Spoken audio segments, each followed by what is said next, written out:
What's up everybody, my name is Wes Devore, and in today's video we are going to be talking about what is an index fund and the importance and power of having index funds in your investment portfolio as a wealth building device. Now make sure you watch this video all the way through, because once you know the ins and outs of this incredible wealth building device, you could potentially be doubling your money every 5 to 10 years. With practically no effort, no energy, barely any research, you can be lazy as heck. You can eat Cheetos on the couch, only take one shower a month, never put on real clothes, and still doubling your money potentially every 5 to 10 years. Now, what is an index fund? An index fund is designed to follow a certain section of the market. It tracks a section of the market.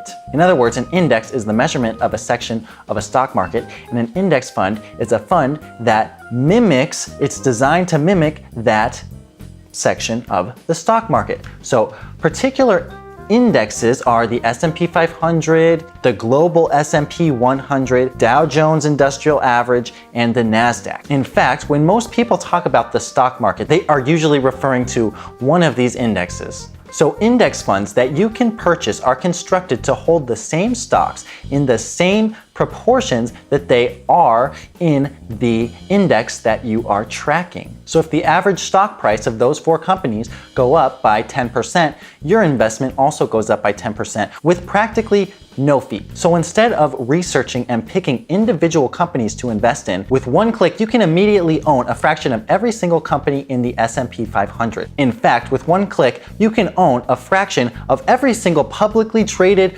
company in the world. And in America, or whatever index you choose. This gives you a huge amount of diversification, and it's very simple and takes practically no work, just one click pretty much. So what are the advantages of choosing to invest your money in index funds as opposed to individual stocks or actively managed mutual funds?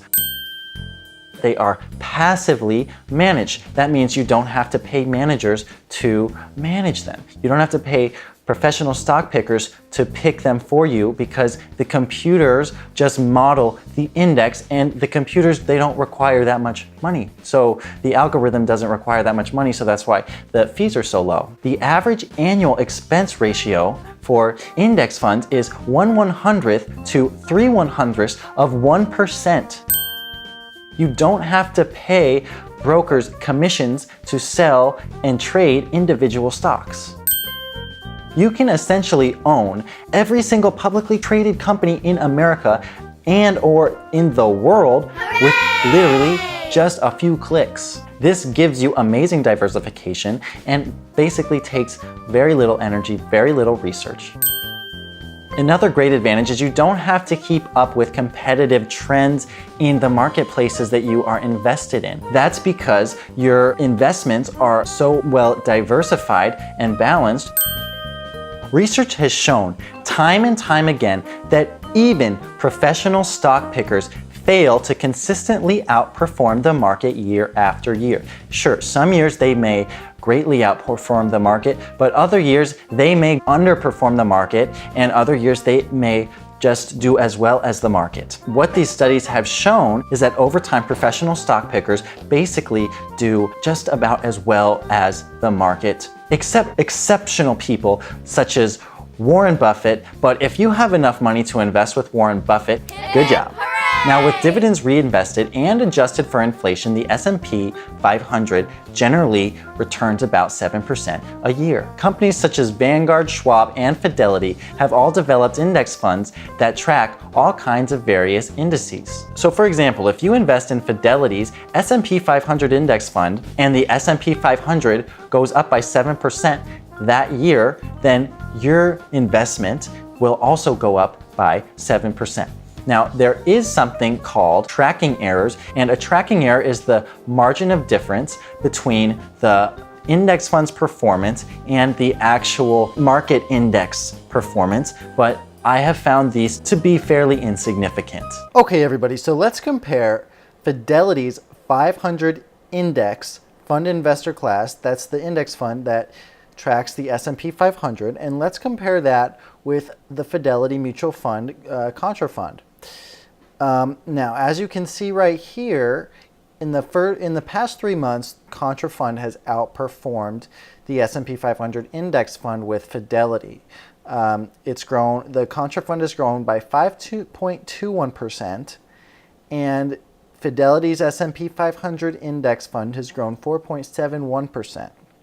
Now, if we look at the past 6 months, the mutual fund has still beat the index fund. If we look at the year to date, the mutual fund has still beat the index fund. If we look at the trailing year, they're about equal. Isn't that interesting? They're about equal the trailing year. Now, if we look at the trailing 5 years, the market actually has crushed the mutual fund. So the S&P 500 index fund has actually crushed the Contra Fund mutual fund. So even though this is just one example, the point is that if you're investing for the long term, you can ride the wave of the market and see great returns with little fees. So another great benefit of index funds is that you can control your expenses. Now, when you're investing your money in the stock market, one of the main things you can't control are your expenses, because you can choose and look at the expense ratios and you can decide how much expenses you are willing to pay. You can't control how well the company performs, but you can control the expenses by choosing which funds you want to invest in.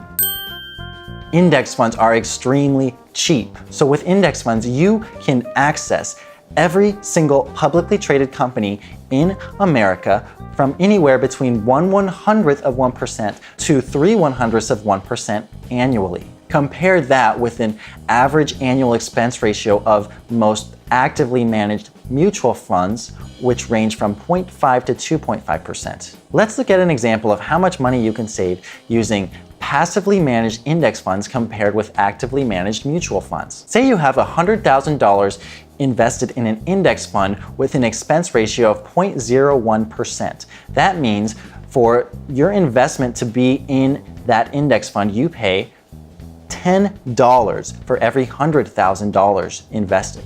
Now, for an actively managed mutual fund with an expense ratio of 1.5%, you would be paying $1,500 a year just to have your money invested in that fund. Now, when this extra cash stays in your portfolio and compounds year after year, it can add up to a significant amount of extra money you earn and save. With less fees, more money stays in your portfolio and continues to gain compound interest. Now, both pro investors and beginning investors both love index funds. It's a great way to get started investing, and it takes very little work and research. Let's look at the average return of the S&P 500 over the past 10 years. Now, with dividends reinvested and adjusted for inflation, the average return is 7.9%, almost 8%. This is an amazing return that you can get for practically no work. With an 8% return, it takes about 9 years to double your money. Now you say, Wes, wait, I want to double my money faster than 9 years. 9 years is too long. Well, stay tuned, because in future videos, I will be going over strategies to double your money in much shorter time. In the meantime, start wrapping your heads around index funds. Now, disclaimer,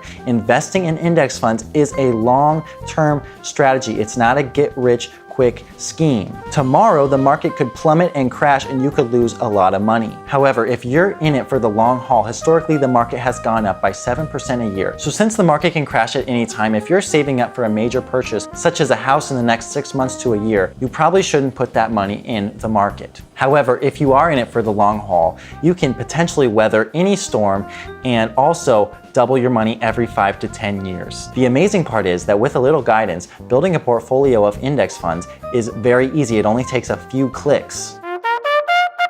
You don't have to invest a lot of time, energy, and research into picking individual stocks, and you can still potentially double your money every 5 to 10 years. So stay tuned for my next few videos, which will explain simple and powerful ways to build a balanced portfolio using index funds. All right, thanks for watching, everybody. I really appreciate it. Now, just keep in mind, everything in this video is for entertainment purposes. For any major financial decision that could affect your life, consult your attorney and your accountant, who can give you more personalized advice for the exact situation that you're in. Awesome, guys. So remember to hit that like button, smash the subscribe button, ding the notification bell. And if you have any questions about anything I said, or you agree with me or you disagree, leave a comment and let's have a discussion about it. So let me know what you guys think about index funds, and I'll see you all next time.